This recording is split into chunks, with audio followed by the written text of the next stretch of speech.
In this video, I share with you 10 simple, practical, and extremely useful Python features that every Python developer needs to know.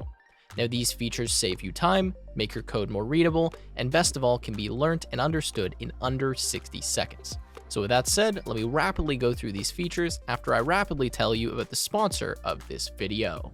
Well, it looks like no one wanted to sponsor this video, so I'll just tell you about my programming course, Programming Expert. Now, this is one of the most affordable and effective ways to become a software engineer. It teaches Go, Python, and a ton of other topics like software engineering tools and software design. You can check it out from the link in the description and use the discount code TIM.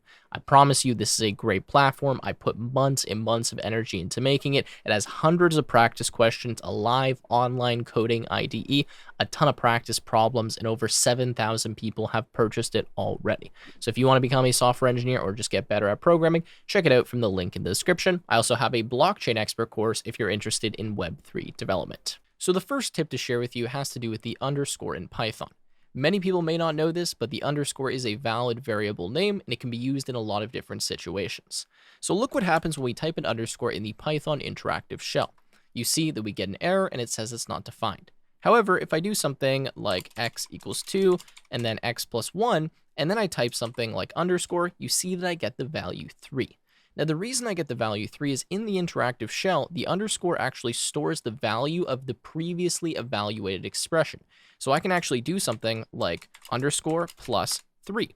When I do that, I get 6. Seems very strange, but this underscore always stores the previously evaluated expression so that you can use it on the next line without having to type it out again. Now, the underscore can also be used within your program. For example, you see that I have some code here, and I want to actually ignore the index as I'm iterating through the tuples in this list. So what I do is I use the underscore as an anonymous variable that I don't actually have to access or utilize, and that I won't get errors for with my linter if I have that. So a lot of times if you have Python linting enabled, you'll get some error saying this variable name is not used. Well, you can avoid that by using the underscore. So in this case, I just get the word out of my tuples as I'm iterating through them in this array or in this list. Now, we can also use the underscore to declare private members in classes. So for example, if I have the class person here inside my constructor or really anywhere, I can declare a private attribute by prefixing it with an underscore.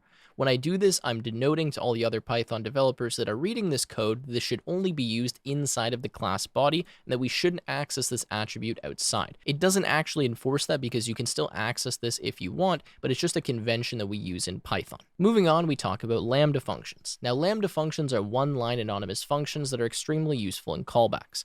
In this case, we have a list. This list contains some different dictionaries with people, and we want to sort these people by their age. To be able to do that without using a lambda or some custom callback function would be a bit challenging, but in this case, what we can do is say people.sort, and we can pass a custom key to this sort function that is a lambda function. The way we write the lambda function is we say lambda, we declare some type of parameter. In this case, we have person. We also don't have to have a parameter. We could just do this if we want. In this case, we have one parameter person. Then we specify the parameter and the age. So person age, accessing the age. And now we're going to sort every single element in our people list by their ages. Now, there's a bunch of different cases where we can use lambda functions. For example, we can use it in the map and filter functions. That's oftentimes where you see it. But we can also use it when we want to pass a callback function that needs to be called with a specific parameter. So to quickly set up an example here, let's say we have define call, and we take in some function. Now, this function we're going to call inside of here. Well, a lot of times we want to call this function with a specific parameter, and what we might have to do is pass that parameter as a second value. So we have param like that. Now, to avoid having to do that, you can use a lambda function and then pass the custom parameter you want. Now, it's a little bit hard to explain this, but let's say add x, y here, and then return x plus y. What I can do is the following. I can say call with the lambda of, and then this is going to be a function, so it's going to be add with 2, 3.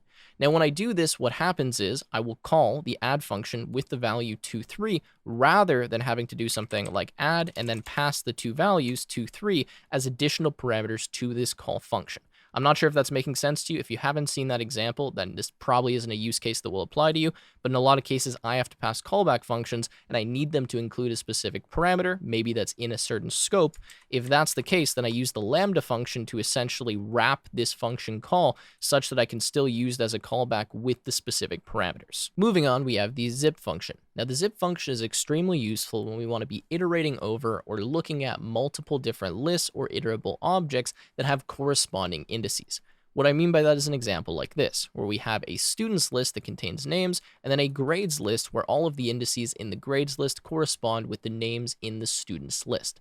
In this case, we know Alice has an 85, Bob has a 90, and Charlie has a 78. Now, rather than looping through and kind of finding all of the numeric indices and matching them up manually, we can use the zip function, which will essentially do that for us. What zip will do is return a tuple that contains all of the matching indices in that tuple. So in this case, when I run the code, you can see we get Alice 85, Bob 90, Charlie 78, David 92. And if we look at what we're just getting from the raw output of this zip object, you can see that we get tuples that contain the pairings as it kind of iterates through these lists. Now, one thing to note is that we can use zip on multiple different lists or multiple iterable objects. So for example, if I go here and do something like favorite colors, and then I add maybe blue and red, now I can zip through those as well. So I'll go here and I'll zip 3 things, and now we can do student, grade, and then color, and I'll just pass color here, and let's get rid of that. Come up here, clear, and run, and notice that we actually only get 2 entries this time. Now, the reason we only get 2 entries is zip only goes as far as the shortest list or the shortest iterable object. So in this case, since we only had 2 matching indices because we only placed 2 colors here, we only got 2 entries in our zipped list. If we include another one, then we would get 1 more, and if we include 1 more, then we would get all of the different values. So just keep that in mind. You're always going to be producing a list of tuples or a zip object of tuples that contains the minimum number of elements out of all of the different objects that you're zipping. The next tip I have for you is to use the .get function whenever you're trying to access the value associated with a key from a dictionary. Now, many of you have probably seen this error before, but if I go to my word counts dictionary and I try to access a key that doesn't exist, so let's say we run the code here, you see that we get an error and it says key error. Now, the way that we can avoid getting that error is by using the .get function and providing a default value. In a lot of instances, what people will do is check if a key exists inside of a dictionary before attempting to access it to make sure they avoid the key error. However, what we can do is something like this, where we just use .get. What .get will do is attempt to get the value associated with a key, but if that key does not exist, it will return whatever default value you provide as the second argument to this function. So in this case, I attempt to get the keyword, and if the keyword does exist, I get the value associated with it. Otherwise, I just get 0. This means I can avoid checking if the word key exists inside of this dictionary before I attempt to access it. So if we look here and I run the code, you can see that everything is fine and we're counting all of the elements that exist inside of words without having to check if the key exists first before we increment that key. Hopefully that makes sense. Super useful. I pretty much use this every single time I'm trying to access the key associated with a dictionary. So the next tip I have for you is to use the setDefault function for specific scenarios related to dictionaries. Now, setDefault works similarly to .get, but it actually assigns a default value as well as returning that value to you if a key does not exist. So have a look at this example here. We have a student's grades dictionary. Now, this is going to contain nested dictionaries. So what we do is we attempt to get the math grades for Alice, okay? So we say student grades.get Alice, and then we return a default value of a dictionary if the Alice key doesn't exist. In this case, it doesn't exist. So what happens is we return the dictionary. We then look at that dictionary and we say math grades at math is equal to 0. Now, the issue here is that we don't actually modify what exists inside of student grades. We just modify what was returned as the default value because Alice didn't exist. We don't assign that inside of student grades. So when we print out student grades, we see that no value has been added into the dictionary for the key Alice, or Alice doesn't even exist in there. However, when you use the setDefault method, this is different. What this does is actually assign the default value and then return that to you. So you're referencing the same object that now exists inside of the dictionary. So here, when we say English grades is equal to student grades.setDefault, what it does is check if the Alice key exists. If it does, just returns the value associated with it. If it doesn't, it assigns the key Alice equal to the default value dictionary, then returns the default value dictionary to us. So we have the dictionary here. We then say the dictionary at English is equal to 85, and now that actually modifies what exists inside of student grades. So when I print that out, I get the key value pair, Alice, and then the nested dictionary that we modified from the default value. The next tip I have for you has to do with the print function. Now, the print function has some added functionality that most people don't know about. For example, we can actually pass to it 2 keyword arguments that change how it works. So first, let's look at a default example. So we have a numbers list here, and what we do is we unpack this list using the asterisk operator, which essentially passes all of these individual elements as if they were individually passed into the function. So writing asterisk numbers essentially does this. It just passes them as individual arguments into the function, where we then know they're going to get printed out separated by a space by default. So the default behavior of the print statement is print all of the different arguments separated by a space, then print the new line character, which moves us to the next line for the next print statement. So this here is going to work just like normally, right? Whereas here, what we do is we actually specify a different separator. So you can pass sep equal to and then any string that you want, and this will change what you're separating elements in the print statement with. For example, if you don't want any separator, you just make this an empty string, and now you will not have spaces between your elements. If you want to have a dash, you put a dash here like I have. Notice as well that we can also print out something with end. Now what end will do is change what you're printing at the end of the print statement. Seems straightforward. By default, end is equal to a \n or to a carriage return, which will move you down to the next line. In this case, when we remove that \n, we're not automatically going to move to the next line. And what we have to do here is compensate for that by printing 2 \n to really separate this out.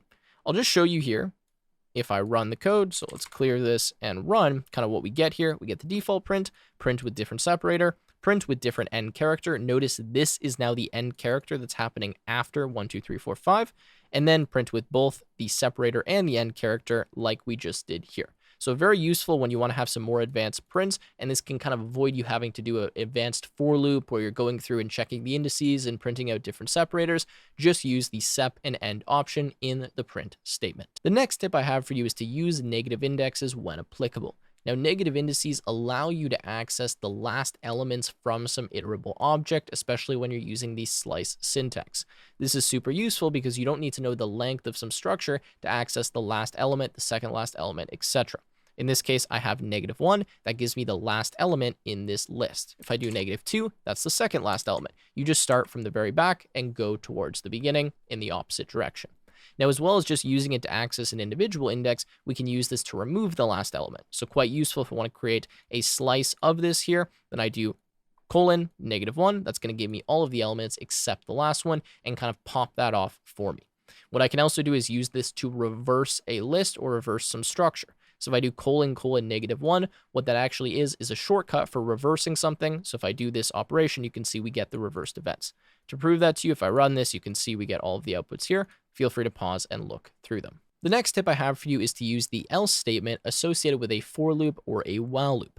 Now, oftentimes when you're looping through something, what you're attempting to do is find something, right? There's some target element or something that you're searching for. Now, if that's the case, you typically break out of that loop, and that indicates that you found what you're looking for. Now, most people will create what's known as a flag, which is essentially a Boolean variable that they'll set to true manually if they found what they're looking for. However, you don't need to do that because we have this else syntax. So here what I can do is loop through a bunch of numbers. If I find the target element that I'm looking for, I can break, and that means I will not trigger this else statement. However, if I don't find what I'm looking for, automatically after my for loop, Python will enter the else statement, printing that we did not find what we're looking for. So whenever you want to see if you didn't break out of a loop, use this else syntax. Now the same thing works here with our while loop.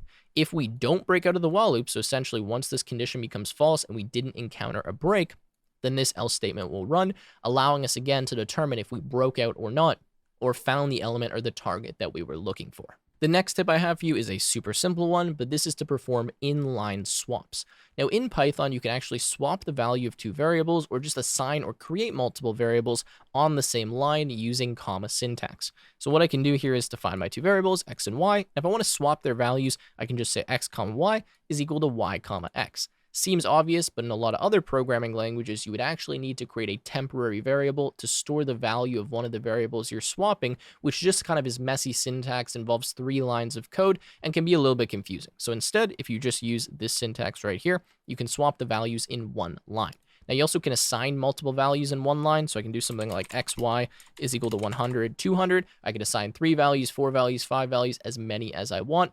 Pretty useful thing. And last thing to show you here is you can actually decompose different structures using this. So I can do something like xy is equal to 1, 2. Now, x will be equal to 1, y will be equal to 2. If I make this a tuple, same thing will work.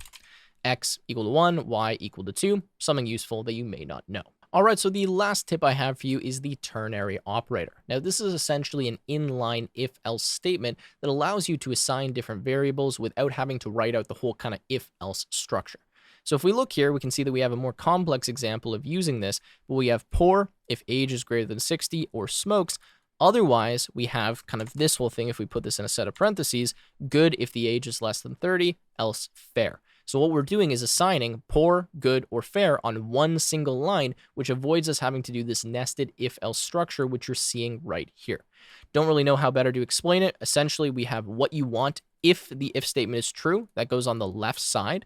Then what you want otherwise goes on the right side. So you have whatever's on the left here, some if statement, you then write else, and then you can put anything you want here on the right. So I could have just put fair like that, but instead I've put another ternary operator, that's what this is referred to, that now goes into the exact same thing. So I've kind of parenthesized it so you can see, but now we're saying good if age is less than 30, otherwise fair. So we'll now evaluate good or fair if the condition is not poor, okay? Hopefully that's making sense, but that is the ternary operator, and that is the last tip I had for you in this video. With that said, I'm going to wrap it up here. I went nice and fast. I hope that you guys enjoyed this and learned some new Python features. If you did, make sure to leave a like, subscribe to the channel, and I will see you in the next one.